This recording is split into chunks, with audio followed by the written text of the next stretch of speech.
यह दूसरे विश्व युद्ध की एक सच्ची कहानी है। अमेरिकी नौसेना का एयरक्राफ्ट कैरियर अपनी वापसी की उड़ान के दौरान अचानक रास्ता भटक गया और रेडियो सिग्नल में भी दिक्कत आ गई थी। एयरक्राफ्ट कैरियर की लोकेशन पता लगाने के लिए उन्होंने जल्दी से एयरक्राफ्ट कैरियर की सामान्य दिशा का अंदाजा लगाया, लेकिन नतीजा यह हुआ कि वे इसका पता नहीं लगा पाए। उड़ान भरने के आधे घंटे बाद भी उन्हें एयरक्राफ्ट कैरियर का कोई निशान नहीं मिला। इससे भी बुरी बात यह थी कि एयरक्राफ्ट का फ्यूल टैंक अब खाली होने वाला था। एयरक्राफ्ट की ऊंचाई बनाए रखने के लिए कैप्टन ने लीडर से अपना आखिरी बम फेंकने को कहा, लेकिन ऐसा लगा कि यह ज्यादा देर तक नहीं चलेगा। जल्द ही कैप्टन मार्क ने अपने पीछे के 2 सदस्यों को बताया।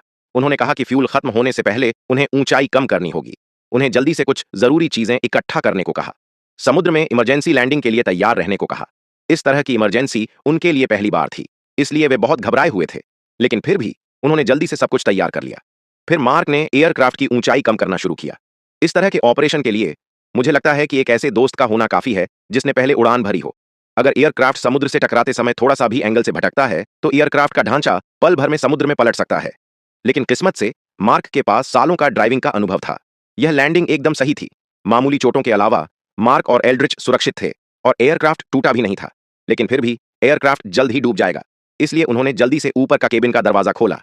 जैसे ही मार्क कूदा, उन्होंने लाइफ बोट खोलना शुरू कर दिया। बाकी 2 लोग अलग अलग जरूरी चीजें ढूंढ रहे थे। जल्द ही पास्टोरा ने देखा कि सेफ्टी बेल्ट बिल्कुल नहीं खुल रही थी। इसके अलावा जिस गति से एयरक्राफ्ट उतरा था वह भी बहुत तेज थी। कुछ ही देर बाद वे समुद्र में डूब गए। किस्मत से काफी मशक्कत के बाद उसने आखिरकार सेफ्टी बेल्ट खोल ली। फिर उसने तुरंत लाइफ जैकेट खींचकर ऊपर तैरना शुरू किया।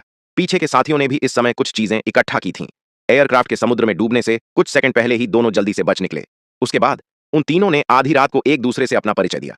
थोड़ी देर समझने के बाद उन सबको लगा कि अगले दिन एक रेस्क्यू प्लेन आएगा, इसलिए उन तीनों ने ज्यादा चिंता नहीं की। अगले दिन उन्होंने सबसे पहले सुबह अपनी पहली कॉफी पीने का नाटक किया। फिर वे खुशी खुशी अपने पिछले कामों के बारे में बातें करने लगे। उन्हें अब भी एहसास नहीं था कि उनकी मौजूदा स्थिति कितनी खतरनाक थी।